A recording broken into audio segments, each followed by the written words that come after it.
Bienvenue à notre balado Au cœur des soins, éthique et spiritualité. Ce projet, né de la Faculté de théologie de sciences religieuses de l'Université Laval, a vu le jour grâce à la générosité du Fonds des Augustines.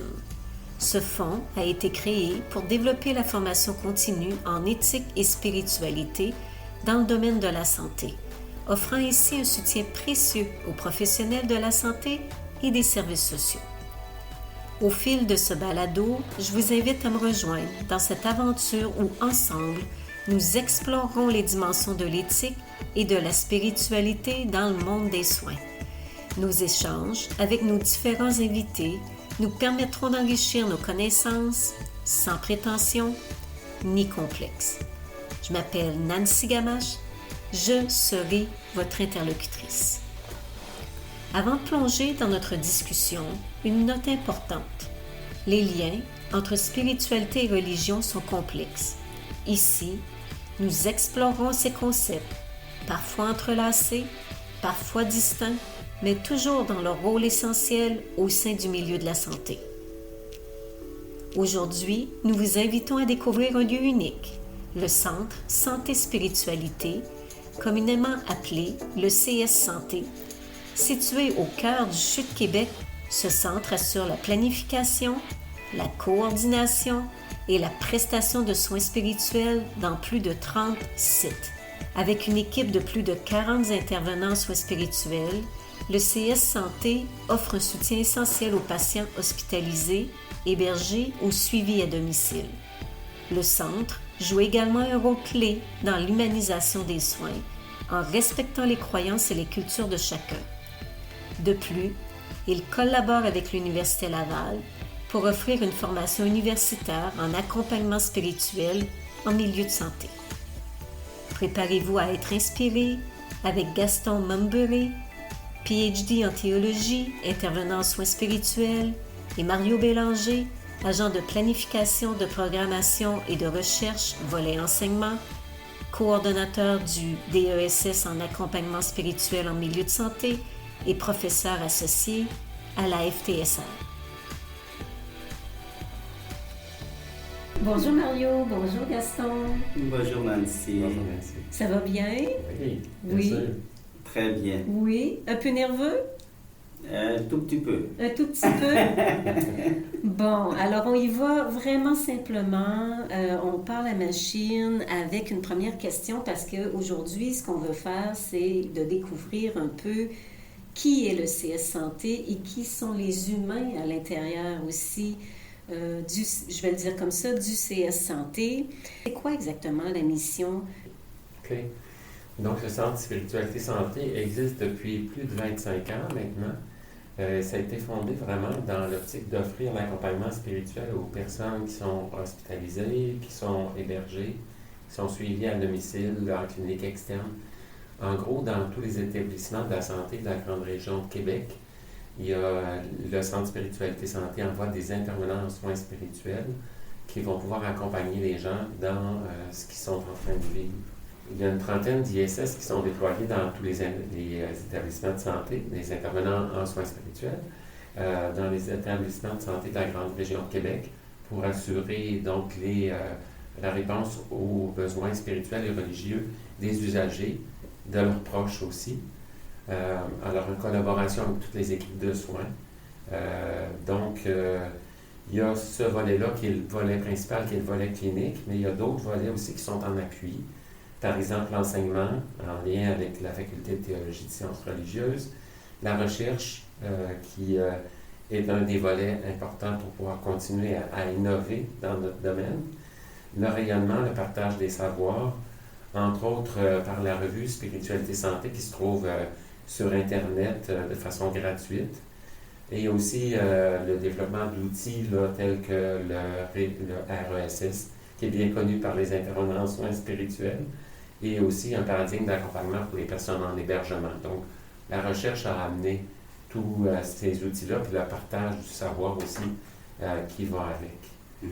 Il y a l'aspect de l'humanisation des soins aussi, qui est très important dans notre mission, de promouvoir la dignité des personnes, dans le respect de leurs croyances, dans le respect de leur culture aussi, ce qui est des éléments très important. Et puis quand on parle d'humanisation dans les soins, vous êtes porteur de... De par notre rôle, de par notre mission. Gaston est là pour en parler aussi tout à l'heure. Okay. Déjà, il y a une façon de voir, de vivre l'être humain, de vivre les relations avec l'être humain qui amène un aspect d'humanisation. On est là, on n'est pas là pour guérir ou pour réparer une personne, on est là pour l'accompagner dans ce qu'elle est en train de vivre. La soigner. La soigner. La soigner. Voilà. OK. Puis quand on parle de ça, ça m'amène à te demander, Mario, si tu pouvais me parler des différents services qui s'offrent au CS Santé. Donc, comme je le disais tout à l'heure, on est dans tous les établissements de santé de la région de Québec. Et puis, c'est sûr que la principale fonction, c'est d'accompagner les gens, les personnes, dans ce qu'ils sont en train de vivre. Donc, à toutes les étapes de leur vie, quelqu'un qui reçoit un diagnostic, quelqu'un qui a une décision à prendre par rapport à son avenir, quelqu'un qui est en fin de vie, les personnes, les proches, les accompagner dans ce qu'ils sont en train de vivre. Donc, c'est beaucoup dans la relation d'accompagnement que ça se passe. Puis dis-moi, Mario, oui. est-ce qu'il y a un service également pour les familles ou c'est strictement réservé aux personnes qui viennent se faire soigner, là, je veux le dire comme ça, oui. Ou bien est-ce que c'est répandu aux familles également, ce service-là? Exactement, oui, on accompagne aussi les familles. Par exemple, en hébergement, les gens sont souvent un peu désemparés, un peu démunis du fait que leurs parents, leurs proches se présentent, est hébergé dans un centre d'hébergement. Donc, on peut les accompagner, les soutenir dans l'adaptation à cette situation-là, plus que l'adaptation, le fait de devenir eux-mêmes des accompagnateurs, des aidants pour leurs proches. Et si je peux ajouter, Nancy, moi je travaille à soins palliatifs à domicile. Évidemment, à domicile, je rencontre la personne qui est malade, mais aussi les personnes qui sont autour de cette personne que je vais rencontrer. Donc, par les truchements de la personne accompagnée, les proches sont aussi accompagnés. On leur apporte aussi du soutien. Mais ça ne peut pas être juste, je vais accompagner les proches, ça passe par la personne qui est dans le dossier. C'est super intéressant. Moi, je ne savais pas ça là, du CS Santé, que vous faisiez de l'accompagnement à domicile. Fait qu'on en reparlera tantôt. Exact. C'est ça, Gaston? Oui, ouais. OK. J'ai vraiment hâte d'entendre ça. Est-ce qu'on pourrait, à ce moment-là, avant d'aller un petit peu plus vers qu'est-ce qu'un ISS, un intervenant en soins spirituels, qui sont en fait vos principaux partenaires? OK. Les partenaires sur le terrain, c'est les équipes de soins. On est intégré aux équipes de soins dans tous les établissements. Donc, on travaille avec autant les médecins, les infirmiers, infirmières, les travailleurs sociaux, les psychologues, quand il y en a, tous les gens qui sont en réadaptation, en nutrition. Donc, on fait partie des équipes de soins pour que la vision globale des soins soit apportée. Donc, vision globale, on entend que la personne est évidemment un corps. Elle est aussi des sentiments, des émotions, on dirait plus côté de psychologie. Et puis, il y a la dimension spirituelle aussi, qui est une dimension qui dépasse et englobe tout ça, là. Donc, on devient des gens qui permettons là, d'avoir l'ensemble autour d'une table, l'ensemble des dimensions de la personne. C'est reconnu par l'Organisation mondiale de la santé que l'être humain est aussi spirituel. Donc, s'occuper de la dimension spirituelle, ça fait partie des soins. Dans les milieux où c'est possible, où on est intégré, ça peut ajouter vraiment une dimension qui va permettre à la personne de vivre autrement ce qu'elle est en train de traverser. Okay. Contribuer aux soins globaux de la personne. Aux soins globaux de la personne. Oui. Excellent. Puis, est-ce qu'à ce moment-là, comment je pourrais te dire ça? Comment ces partenariats-là influencent ou comment vous collaborez avec? OK, bien, c'est sûr que c'est sur le terrain, dans le quotidien des jours. Donc, dans les équipes inter, lorsqu'il y a des caucus, lorsqu'il y a des rencontres pour déterminer un peu le plan de soins des patients, ou des personnes hébergées ou des personnes suivies à domicile, à ce moment-là, on contribue dans les équipes de soins à établir ces plans-là puis à les réaliser lorsqu'on est appelé à intervenir auprès des usagers directement. OK. Donc, c'est vraiment très terrain. Puis évidemment que lorsqu'il y a des choix à faire, des décisions à prendre de façon plus globale, on peut apporter notre point de vue aussi. OK. On peut aider à humaniser les soins de cette façon-là aussi. Puis Mario a nommé les partenaires internes et il y a aussi des partenaires externes qui contribuent au développement du Centre de spiritualité santé. Je nomme la faculté de théologie ici, en tout cas à Québec, l'Université Laval. Il y a d'autres partenaires, Mario, comme les Respire et d'autres qui sont comme des partenaires externes avec qui on collabore et qui favorisent le rayonnement de la profession. Tout à fait, parce que c'est... Puis on va en parler un petit peu plus tard, mais c'est quand même jeune dans le sens où les ISS ont eu un certain virage à un moment donné dans leur vie, là, donc, mais on en reparlera tantôt un petit peu plus longuement. Oui, vas-y. Juste un petit point pour dire que le Respire, c'est un réseau international francophone qui permet, où on a été aussi appelé à collaborer à de la recherche, aussi à un colloque où on a pu présenter sur une affiche. Donc, c'est un élément important. Puis c'est sûr qu'à la faculté, l'élément principal, c'est le DESS en accompagnement spirituel en milieu de santé, qui nous permet, depuis 1971, qu'il y a des stages cliniques qui sont donnés. Joanne Lessard nous l'a rappelé récemment dans une présentation. Donc, on continue depuis 1971, il y a un partenariat entre les établissements de santé puis la faculté pour permettre des stages cliniques, donc d'être sur le terrain pour apprendre à devenir un intervenant en soins spirituels. Puis le virage dont tu parlais aussi, c'est en 2011, que le ministère de la Santé a changé le titre d'emploi d'animateur de pastoral à intervenant en soins spirituels pour montrer l'ouverture, l'élargissement de la mission et du mandat d'un intervenant dans une démarche qui est non confessionnelle. C'était déjà le cas, mais que ça a été officialisé vraiment par cette façon de nommer les intervenants en soins spirituels. Ça, c'est intéressant parce que ça vous permet justement d'accompagner certaines personnes avec différentes pratiques ou traditions spirituelles, mais aussi religieuses, parce qu'il y a encore des personnes qui sont religieuses dans notre société. Donc, on a une diversité quand même religieuse et culturelle qui existe, donc ça vous permet d'aller... en tout cas, ça ouvre les portes là, pour intervenir auprès des gens, peu importe ta pratique, ta tradition, vous êtes formé pour intervenir. Parce qu'avant, on avait des mandats de responsables religieux, on avait des mandats pastoraux, mais ça n'existe plus, donc c'est plutôt les établissements qui engagent directement les intervenants, puis ça donne la liberté aux intervenants spirituels d'exercer leurs fonctions de manière plutôt autonome, professionnelle, puis je dirais avec un jugement clinique.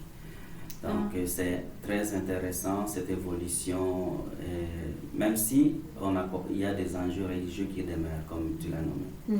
Tout à fait. C'est unique au Québec aussi, cette appellation-là, puis le modèle, être engagé par l'État pour s'occuper de la dimension spirituelle ou contribuer à l'accompagnement de la dimension spirituelle des personnes, ça n'existe pas ou ça existe différemment ailleurs dans la francophonie.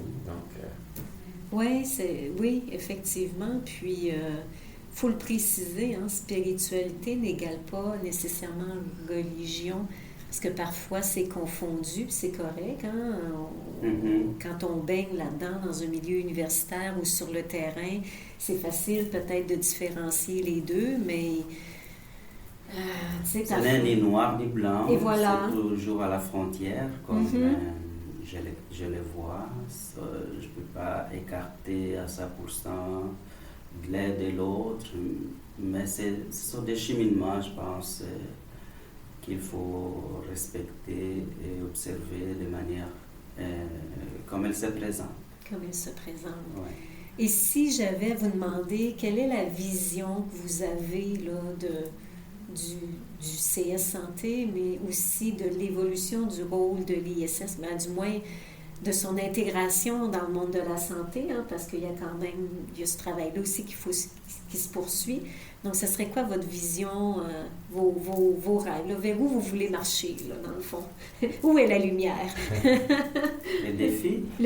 Ça peut être les défis, mais à travers les défis, si on a des défis, c'est parce qu'on a un but à atteindre au bout. Donc... Ouais. J'ajouterais peut-être en première section la question du partenariat, des partenariats. Oui. Il faut dire que le CS Santé, c'est un partenariat entre les établissements aussi du CHU de Québec, du CIUS de la Capitale-Nationale et de l'UCPQ.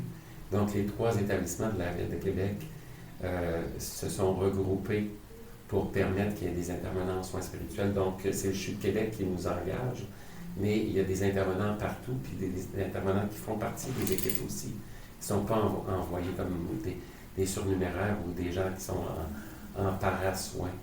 Donc, je trouvais important de mentionner que c'est pour ça qu'on est dans tous les établissements de santé. C'est sûr que ce partenariat-là, il est toujours à conserver, puis à nourrir, à faire vivre, afin que les soins soient le plus proches de la population. C'est un des défis qu'on pourrait nommer. On est une assez jeune profession, comme on le disait tout à l'heure, et puis on a eu besoin de temps pour plus se définir, plus comprendre les changements que ça apportait dans la façon d'intervenir, dans la façon d'agir, d'interagir avec les autres aussi, d'accompagner les gens. Donc, à cette période-là, je crois qu'elle est assez bien définie pour qu'on puisse penser plus à l'interdisciplinarité. Okay. Là, actuellement, on a des signes qui font croire que dans les années futures, il y aura la première formation initiale à aller jusqu'au travail dans des cliniques super spécialisées. Il y aura de l'espace pour travailler en interdisciplinarité. Donc, il y a tout un développement là, à continuer pour qu'on ait notre place dans les milieux de soins, quels qu'ils soient. Okay. Donc, ça, c'est un élément, je dirais une tendance là, qui est là actuellement, mais qu'on a à renforcer. Ça veut dire qu'il faut continuer à être bien dans ce qu'on est, dans notre posture d'intervenant en soins spirituels, mais aussi être en dialogue, en échange, en adaptation aussi avec les différents milieux où on est. Fait que ça, c'est un point important. Il y a aussi la question de l'ordre professionnel, parce qu'on n'a pas d'ordre professionnel actuellement, qui est toujours en jeu. Bon, je pense pas que ce soit réaliste là, au petit nombre qu'on est au Québec d'entretenir un ordre professionnel, parce qu'on ferait des professionnels. Mais on a toujours à s'assurer qu'on va être qu'on va s'assurer de la qualité de l'acte, de la protection du public. Donc, je pense qu'on a à continuer à travailler ça entre nous, puis avec les établissements qui nous engagent, pour être capable de bien répondre de façon, avec une qualité tout à fait adéquate aux besoins de la population. Super intéressant, Mario. Ça m'amène à peut-être aussi sur un chemin, puis peut-être que Gaston pourrait y répondre, mais j'ai l'impression que parfois vous êtes méconnu sur le terrain, tant peut-être moins du côté des personnes soignantes, mais peut-être pas aussi parce que je ne suis pas nécessairement sur le terrain, mais en tout cas du moins du public en général. Je sens qu'il y a une démarche à faire là. Donc, peut-être que Gaston, tu pourrais nous dire qu'est-ce que ça mange en hiver, un intervenant en soins spirituels. Donc, qui est un intervenant spirituel? Comment on devient intervenant en soins spirituels? Mario en a parlé un petit peu tantôt avec le DESS, mais Je te laisse aller un petit peu sur le rôle de l'intervenant en soins spirituels. Mais tu disais tantôt qu'on est peut-être méconnu, mais je dirais qu'on commence à être de plus en plus connu. Ben, tant mieux si je me trompe. Mais même au CLSC, dans les centres d'hébergement, en réadaptation, je pense que le Centre de spiritualité et santé fait cette promotion, ce rayonnement du service. Puis on est sous la direction des services multidisciplinaires, donc ça nous aide encore à rayonner davantage. Puis même si on n'a pas d'autres professionnels, on est professionnel. On agit à professionnel, on a une formation académique adéquate pour les devenir. Mais outre cette formation, tu demandais c'est quoi, comment on devient ISS, qu'est-ce que ça mange à l'hiver. T'as combien de minutes? Mais, donc, dis-moi quelque chose, là, pour ceux qui nous écoutent, là, qu'est-ce ouais. qu'ils ont besoin de savoir du rôle de l'ISS? Le rôle de l'ISS, outre, je dirais, offrir du soutien moral. Hein? Ça peut être l'accompagnement par rapport à l'anxiété, par rapport à l'insécurité, par rapport aux préoccupations, parce que je vais avoir une chirurgie demain, puis ça m'inquiète, j'ai peur de mourir. Outre toutes ces questions de support moral, je pense que la question centrale qui est au fond, c'est la question du sens de la vie. La vie a-t-elle sens lorsqu'on vient de me dire que je vais mourir dans 2 mois? La vie a-t-elle sens lorsque j'ai un bébé qui est en train de naître puis qui ne va pas survivre? C'est quoi l'essence de la vie? On a comme... on n'a pas l'horizon. L'horizon reste comme rétréci. Je ne réfléchis plus. Alors le rôle de l'ISS, c'est de venir explorer cette question du sens, le sens de la vie. Est-ce que la vie a encore du sens malgré la souffrance, malgré la maladie? Comment je peux continuer à vivre ce qui me reste à vivre? Comment je peux continuer à être humain? Ou comment je peux même mourir en santé? Parce qu'on peut mourir malade, on peut aussi mourir en santé.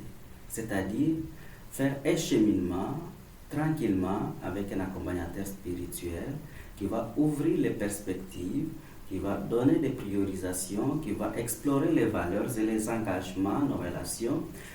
Donc, le rôle de l'ISS, de l'intervenance spirituelle, embrasse tous ces chemins-là. Et alors, moi je dis que c'est un privilège pour les ISS parce que c'est un travail qui nous amène au cœur même de ce que nous sommes, de ce qu'est un être humain. Le souffle, le mouvement intérieur qui est à nous, parfois il est bouleversé, mais lorsqu'on essaie d'amener une priorisation des repères, je pense que ça nous amène encore au cœur de ce qu'est un être humain. Wow, Gaston, Donc, c'est beau. Dis-moi, tu as parlé des gens, des personnes en fin de vie ou peut-être en soins palliatifs. Est-ce qu'on vous interpelle aussi à d'autres moments? Par exemple, je viens de vivre une chirurgie bariatrique, par exemple, ou tu sais, là, je nomme quelque chose, mais un grand changement dans ma vie, tu sais, où je rentre dans une salle d'opération, j'y ressors, je suis automatiquement plus la même personne. Donc, est-ce que là aussi, les gens vous interpellent ou on le voit un petit peu moins? Pas encore, en tout cas. Oui, je peux dire que, comme je disais au départ, que les services commencent à être de plus en plus connus, puis nous interpellent pour beaucoup de besoins. Avant, c'était peut-être la mort, on appelait l'aumônier pour l'onction des malades, mais ça existe encore, mais ce n'est plus comme avant. Et donc, on nous interpelle à toutes sortes de situations. Ça peut être cette situation-là, parce que j'aurai un changement dans ma vie, comment je vais m'adapter à cette nouvelle vie. Tout à fait. En même temps, on n'est pas des psychologues, on n'est pas des psychothérapeutes, on n'est pas des travailleurs sociaux. Donc, c'est notre rôle, à travers toutes ces professions, elle se situe où? Pour un intervenant spirituel, on est dans le moment présent. On essaie on est plus dans l'écoute de ce qui bouge à l'intérieur, de ce qui nous bouleverse à l'intérieur. Comment je vais survivre avec cette nouvelle situation de vie? la semaine dernière, par exemple, j'accompagne un patient. Il est arrivé à l'hôpital, il était, je peux dire, il était confortable, mais plus les semaines passent, il devient de plus en plus fragile.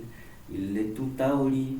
Et là, je le vois, il dit, Gaston, toutes les parties de mon corps sont affectées par la maladie. Toutes. Et il dit même, j'ai perdu mon permis de conduire. Mais j'ai dit, le permis de conduire ne fait pas partie de ton corps. Mais il dit, toutes les parties, puis ça l'amène à passer à son permis de conduire. C'est-à-dire, la maladie touche toutes les sphères de notre vie. Il va parler de son permis de conduire, puis toute la rencontre a porté sur le permis de conduire, puis on a oublié le corps. Mais là, on parlait maintenant de ce que c'est le permis de conduire dans sa vie. C'est la liberté. Il m'a dit, je suis sur l'autoroute, je ne mets pas de la musique. Je suis dans la voiture, c'est la liberté, c'est l'autonomie. Mais maintenant, cette liberté semble m'échapper entre les doigts. Là, on est dans les questions qui ne sont pas biomédicales ou biopsychosociales. On est dans quelque chose de l'intérieur, de la mouvance intérieure, cette liberté, cette autonomie dont parlait le monsieur. Puis après la rencontre, il m'a dit, ça m'a fait du bien de parler de ça.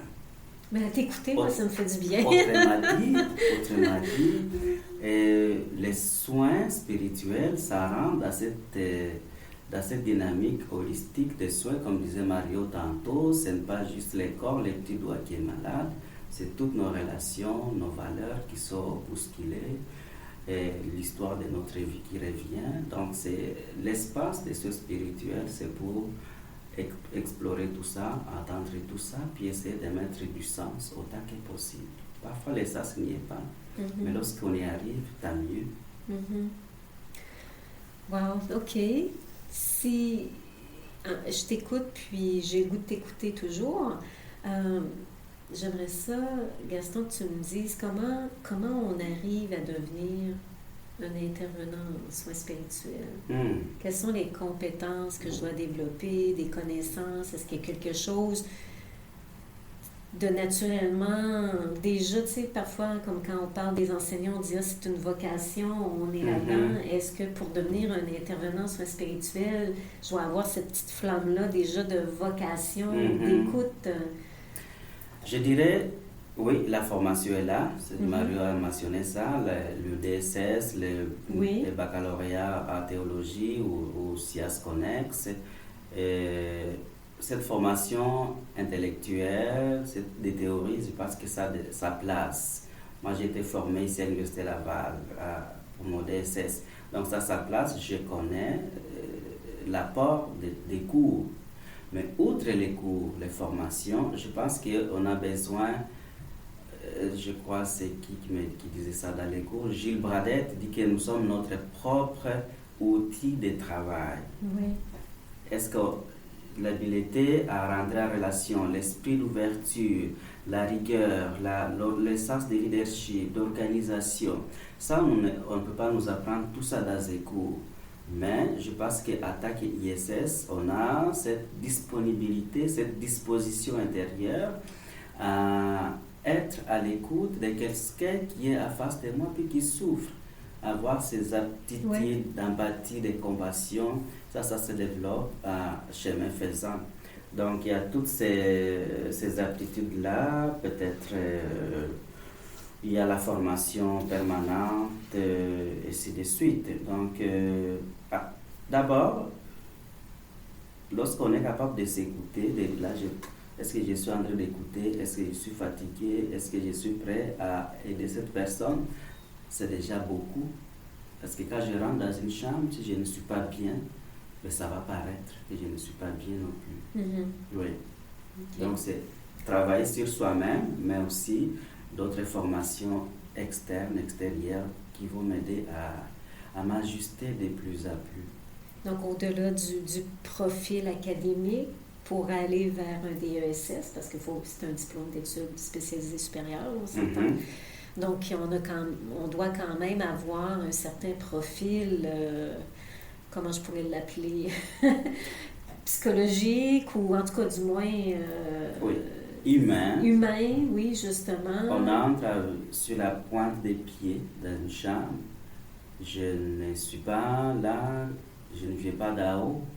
Donc ça prend une certaine posture pour entrer en relation avec l'autre.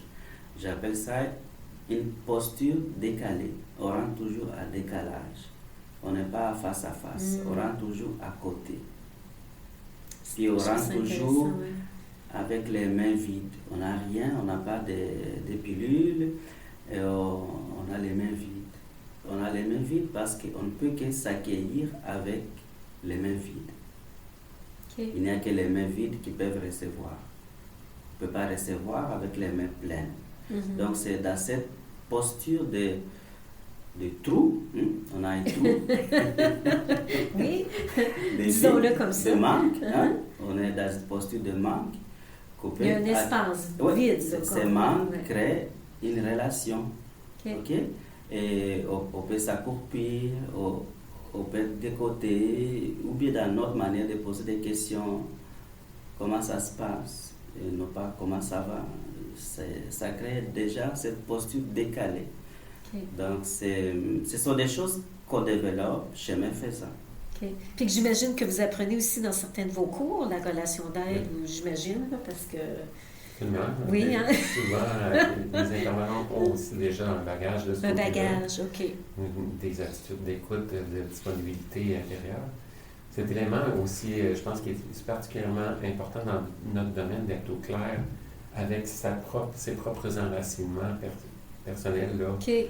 Au point de vue spiritualité et religion, pour pas qu'on soit en imposition de quelque chose qu'on a, mais qu'on soit au clair avec ce qu'on porte nous, puis qui peut être différencié, qui doit être différencié de ce que l'autre personne vit. Et puis ça se travaille dans le DESS, dans les stages cliniques, puis au cours de la pratique aussi, de okay. toujours être à l'affût de ça. Là. Parce que c'est vrai, vous avez des stages cliniques, donc ça vous permet justement d'apprivoiser un petit peu ce rôle-là avec... Oui. Pour ne pas devenir des promoteurs, on n'a rien à vendre. Exact. On est là pour la personne, puis à partir de ce que la personne vit, ressent dans ses mouvements intérieurs et dans ses enjeux personnels, elle a tout ce qu'il faut à l'intérieur d'elle pour trouver ses réponses. On a simplement qu'à l'accompagner dans ce cheminement-là. C'est la conviction qu'on a. Oui. Puis moi, j'enlèverais le mot « simplement » parce que c'est toute qu'une tâche à faire. Ouais. Il faut être pleinement présent. Hein? Fait que merci. Ouais. Merci. Puis, tu sais, Mario, ça fait plusieurs fois, on a eu la chance, nous, de collaborer, toi et moi, à plusieurs reprises. Et je suis contente aujourd'hui qu'on puisse se réunir puis vraiment aller en profondeur du rôle parce que c'est une des premières fois que je l'entends aussi détaillé, mais aussi dessiné dans toutes ses couleurs. Donc, je trouve ça super intéressant. Merci beaucoup du partage. C'est riche en sens. Quand on dit ça, on dit sûrement aussi qu'il y a des défis que vous rencontrez au niveau de votre rôle comme ISS. Ben, peut-être qu'il n'y en a pas aussi, peut-être que je me trompe, mais est-ce qu'il y en a? Et si oui, est-ce qu'on peut en parler un petit peu? Tu commences? Ah, Marie-Webby, tu commences. On va laisser la parole à Gaston. C'est sûr que c'est une nouvelle... la profession existe depuis longtemps, mais elle se renouvelle, puis c'est récent, comme disait Mario, 2011. Ce que je vois rapidement, c'est qu'on peut nous associer directement à des questions sérieuses, comme la mort. Donc, on peut nous appeler, on peut intervenir dans ces dossiers vers la fin, vers la mort. Là. Puis, ça, c'était des défis. Peut-être que ça serait mieux d'intégrer dans le dossier le plus tôt possible. Mais, outre ces défis, l'autre, ça pourrait être... il y a encore l'héritage religieux. Oui. On peut nous associer à des pasteurs, à des prêtres ou à des aumôniers d'hôpitaux.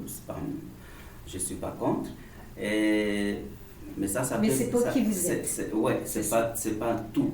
Ça peut nous limiter. Puis quelqu'un, quand on va nous dire, est-ce que tu voudrais rencontrer un intervenant spirituel? Non, je ne suis pas religieux. Alors, il faut encore de l'enseignement pour dire que ce n'est pas du religieux, ce n'est pas que du religieux. Et c'est autre chose que ça, c'est plus... Donc, c'est des défis d'aller sur le terrain. Et puis, autre chose, c'est que je ne sais pas si dans les cours des infirmiers ou infirmières, ils abordent davantage. Je pense que oui, maintenant, je ne sais pas trop. Mais... Bien sûr, je peux te dire que oui. On a un projet pilote avec eux au niveau du stage de chirurgie, soins et spiritualité. Exact. Ouais. Les personnes qui dépistent les besoins spirituels, ce sont les gens qui sont sur le terrain, qui sont avec les personnes malades, les infirmières, les médecins. Et je me rappelle quand même, dernièrement, un médecin résident lors de son stage m'a accompagné 2 fois à domicile pour voir mon travail. Oui. Donc, je pense que on est sur la bonne ligne. Là. Tu me donneras son nom, on va l'écrire en balado. Donc, les défis on dit se faire connaître, avoir des requêtes, mais ça se fait maintenant de plus en plus. Ce n'est plus des bouches à oreille, Gaston va voir telle personne parce qu'il a besoin. Non, il y a maintenant des requêtes, la bonne et due forme. Donc, on est sur la bonne ligne. Moi, j'ai de l'espoir. Les défis sont là, mais ils commencent à être relevés. OK. Mario, est-ce que tu voulais ajouter certains défis ou pas? Ou Gaston a fait ça comme un champion? Mais il y a l'aspect plus global, là, qu'on dirait au niveau ministériel, parce que, on a beau se démener, puis souvent on est très peu nombreux dans des établissements, on ne peut pas faire la différence toujours seul dans notre coin. Il y a comme aussi une attente, là. Il y a des orientations ministérielles qui ont été élaborées il y a quelques années au début de la pandémie, qui sont toujours pas publiées, mais qui pourraient nous aider à les concerter, à travailler plus en commun. Je pense que ça, c'est un défi à l'interne, mais aussi à l'externe avec l'ensemble des ISS, des intervenants dans les différentes régions du Québec, qui fonctionnent un petit peu en silo actuellement, alors qu'on aurait besoin, je crois, d'être beaucoup plus regroupés. Bon, il y a à Sherbrooke, à l'Université de Sherbrooke, Stéphane Rivet qui fait un bon travail pour essayer de concerter. Il y a d'autres initiatives qui ont été prises aussi dans le passé par le Centre Spiritualité Santé. Mais je pense qu'il faut qu'il y ait aussi une mobilisation qui vienne d'en haut pour dire, ben oui, on atteste que ça, c'est important. Puis après ça, on se donne les moyens pour que sur le terrain, ça puisse continuer à se développer dans un sens qui va se découvrir aussi au fur et à mesure. Donc, c'est un élément, un défi qui n'est pas nécessairement sur le terrain, mais qui finit par toucher les gens du terrain parce que pratiquement tous les jours, les ISS vont aller dans un milieu puis vont se faire dire « Ah, ça existe ça! Ah, on ne savait pas que c'était là. Bon, c'est intéressant. » Alors, il y a comme un travail plus global à faire. Ça mènerait à ce moment-là vers le 3e volet, ce qu'on avait décidé au niveau des perspectives de collaboration interdisciplinaire.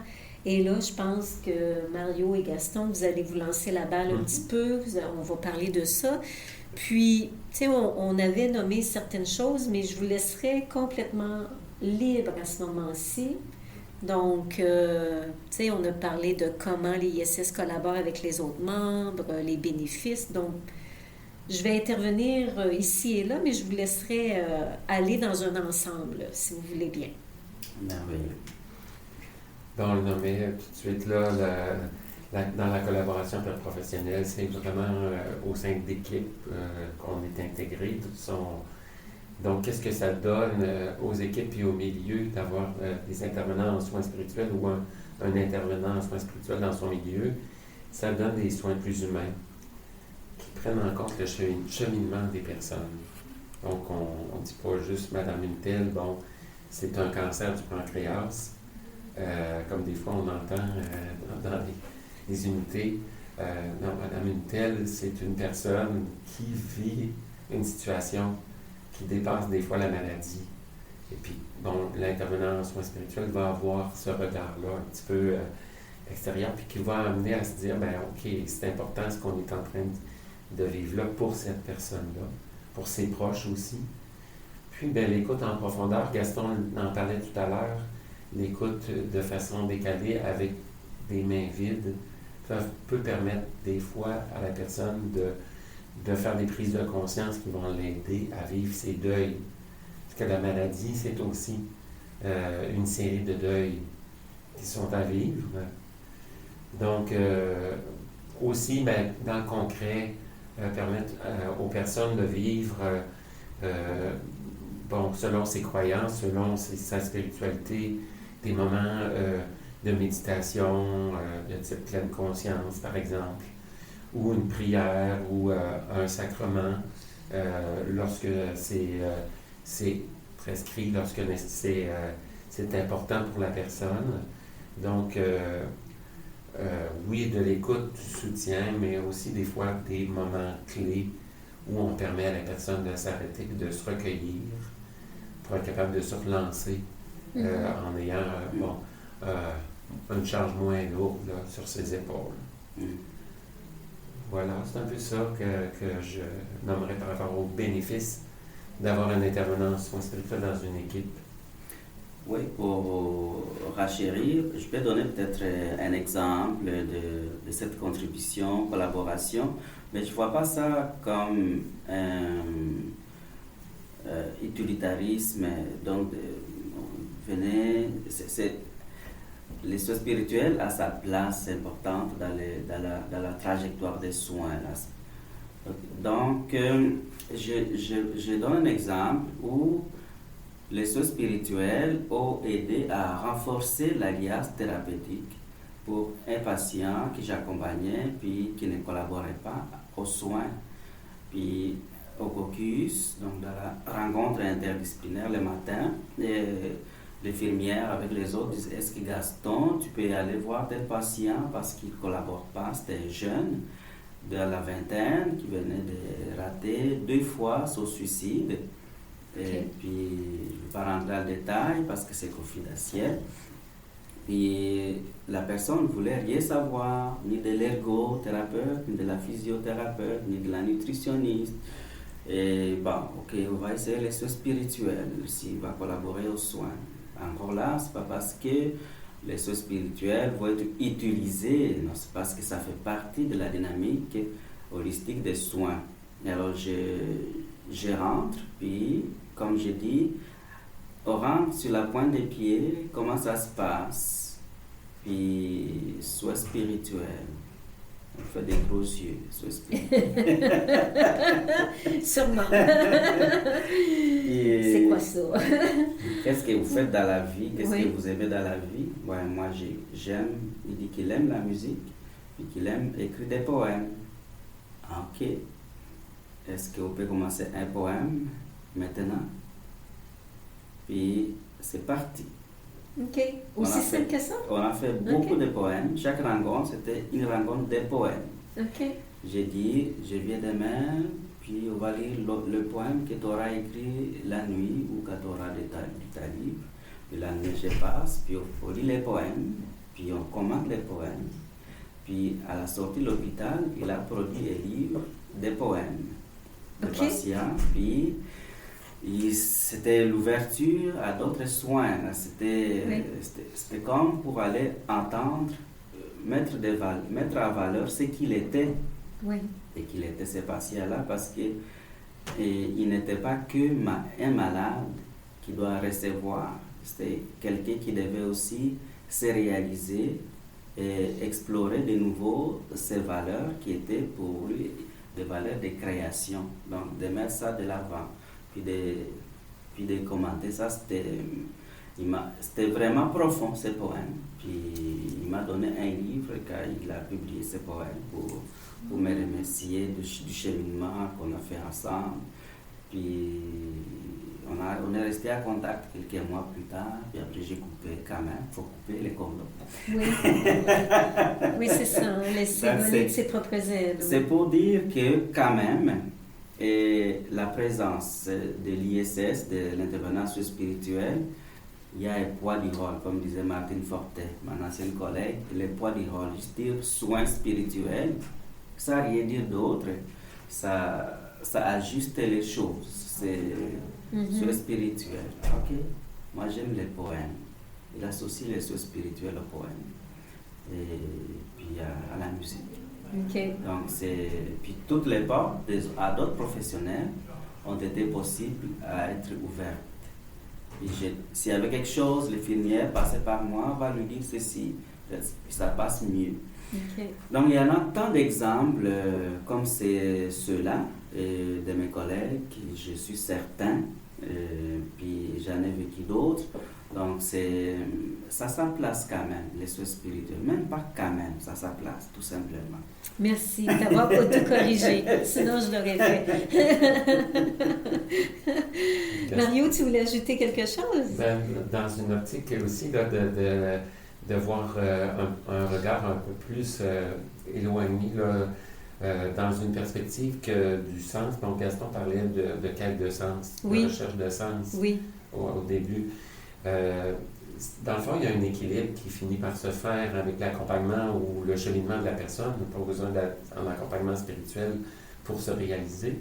Mais le sens a différentes significations, si on peut dire.